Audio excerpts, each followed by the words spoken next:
Hey fellow Vault Dwellers, it's Angry Turtle, and today I have for you one build that's ready ahead of time for September 2nd patch release, Experience Grinder. Raid ready, Experience Grinder. If you plan to do the same thing as me, you will need this build ahead of time. And what do I plan to do? I do plan to grind entire raid to get huge amount of experience for score progress and 4-star legendary mod boxes as a bonus, as I do need them equally. It is endgame stuff, it is advanced build, as you cannot really do raid early on, and especially you cannot do raid and experience grind in one if you don't yet own about everything. So that's advanced, but if you are a beginner, you can take inspiration out of this build towards the experience grind stuff, not necessarily in relation to the raid. First, this is my special distribution before application of legendary perks. And legendary perks on this build, there's a lot of special added. Endurance, intelligence. Intelligence is just purely for experience, as I already have 15 base, I'm adding this 5 to increase my experience. It will not give me any more room for perks, but it is experience grinder. Then agility, luck, strength, and taking one for the team for increased damage. Perks in here.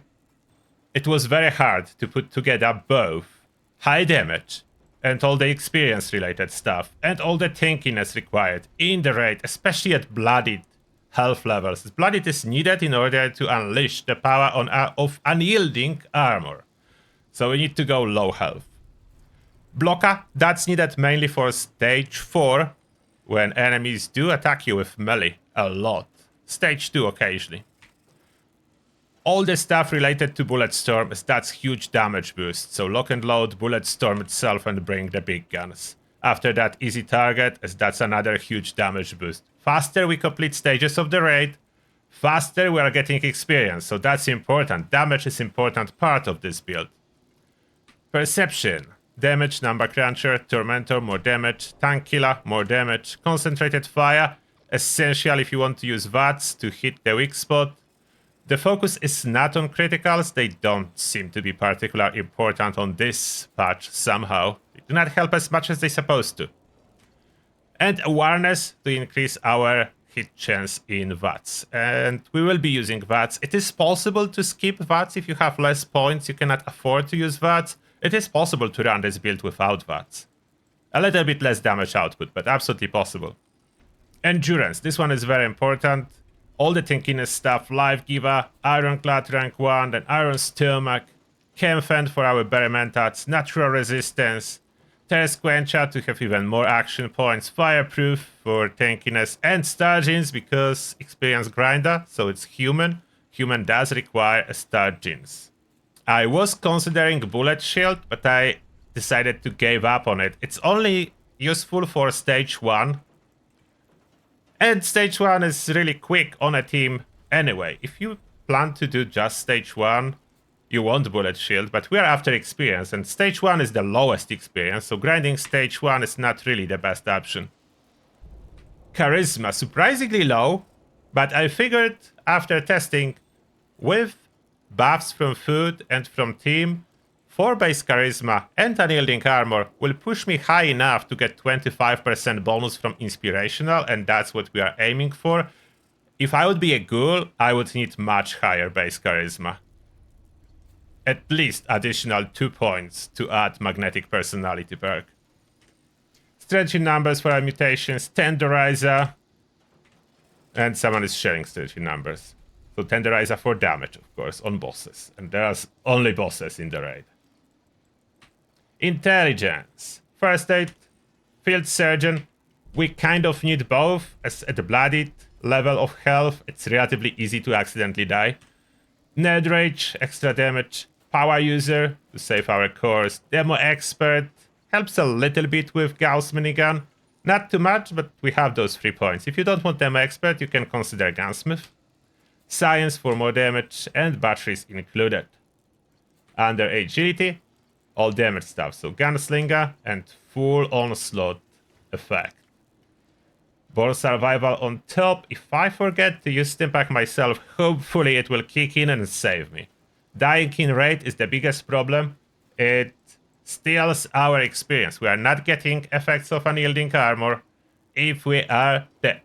So we need to survive. Survival is key. Luck, surprisingly low, but that because we don't really care about critting every other shot. Generally, we don't really care about crits on this build. But is needed to hit the weak spot. So Ricochet in here, 4-Leaf Clover, Curator, Critical Savvy, so we can get those criticals a little bit more often, and Junk Shield for tankiness. Critical Savvy could even give up on that and would be still fine, but it's quite beneficent perk. At least we can get those criticals every third shot. Without it, it would be like every sixth. Now the gear. What do we need? The most important, so it will be armor. We need our under armor that increase our charisma and intelligence, both, so that's casual. I know it doesn't look like it looks like Secret Service, because at some point this armor was accepting modifications from casual, so I can have this cool looking one. But casual normally is jeans and shirt. That's the casual. The most important about armor, it needs to be all unyielding plus 2 intelligence. Other stuff doesn't matter, mine is 4-star, but doesn't matter. It would be equally effective if you would just have 2-star unyielding intelligence, because we are only using it at the end of each stage by exiting power armor. We are not running it all the time, it's not the plan. We have it underneath our power armor, and we exit power armor at the end of each stage just to kick in those huge intelligence bonuses. So unyielding and this 2nd star, that's total of 25 from all armor pieces, as all are the same, and under armor that's 28 extra intelligence when we exit power armor. That's a huge difference, that's why it's so important. Now the power armor itself, that's the key. I have a perfect one. You could go away with a little bit less than perfect. All pieces are the same legendary-wise, so they all troubleshooters. So that's for the stage 1. Troubleshooter is not the best overall, but prefix doesn't really matter too much. In case of the raid, you could try bolstering, overeaters. But for me, just protects me from stage 1. That's what prefix does in here. Then 2nd star, very important. Extra endurance increase our tankiness greatly.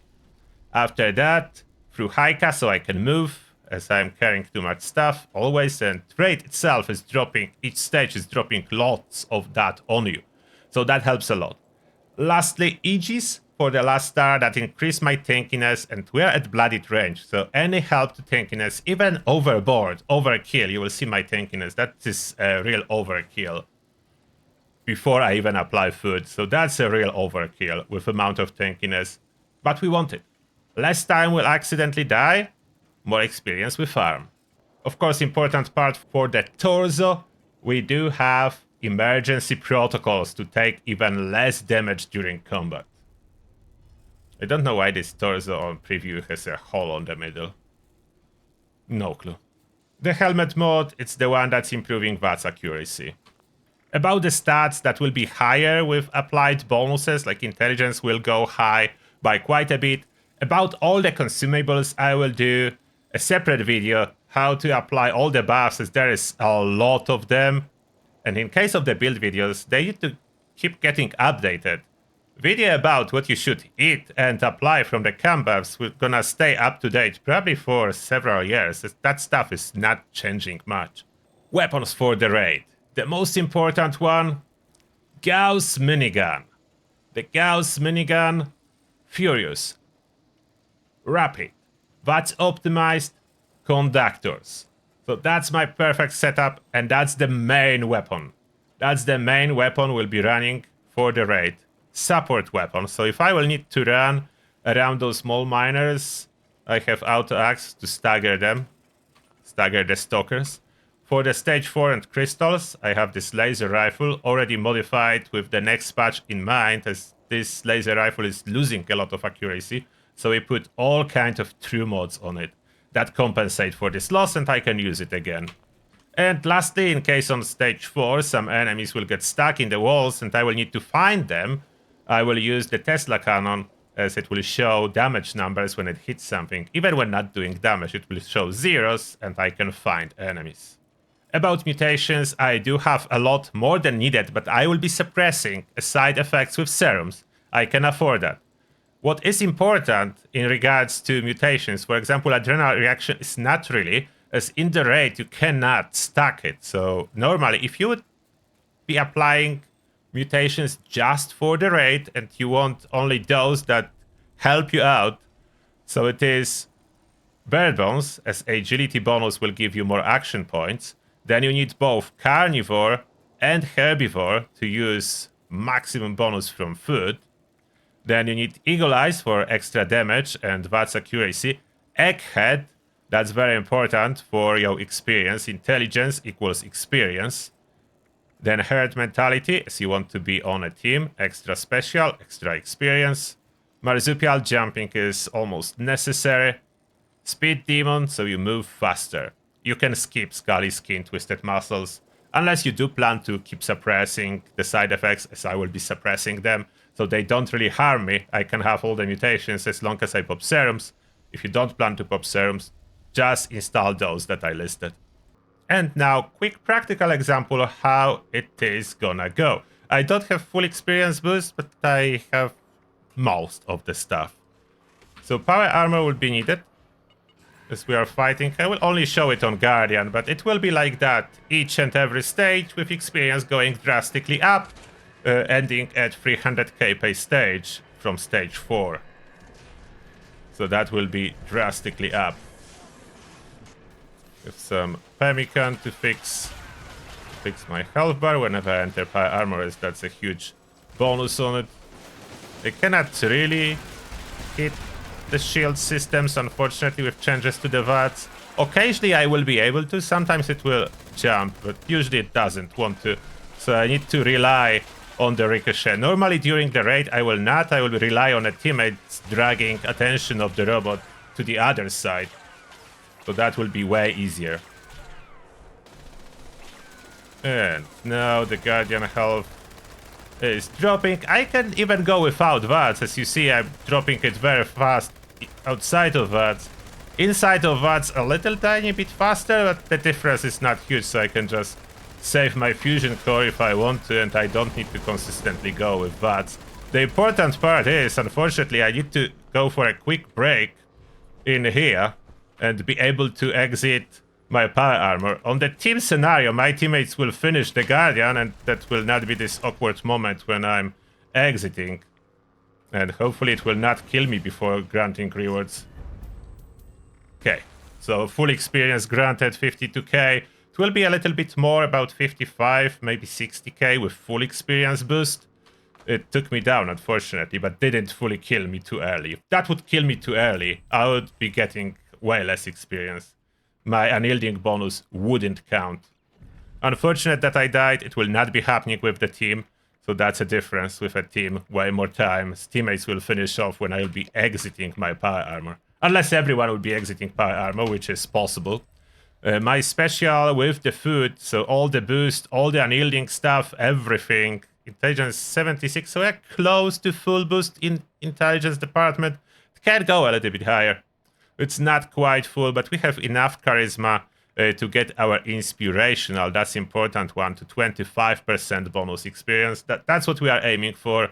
We don't need any more. So all the bonuses, everything's running, and that's ready built for experience grind. And it show 105k here.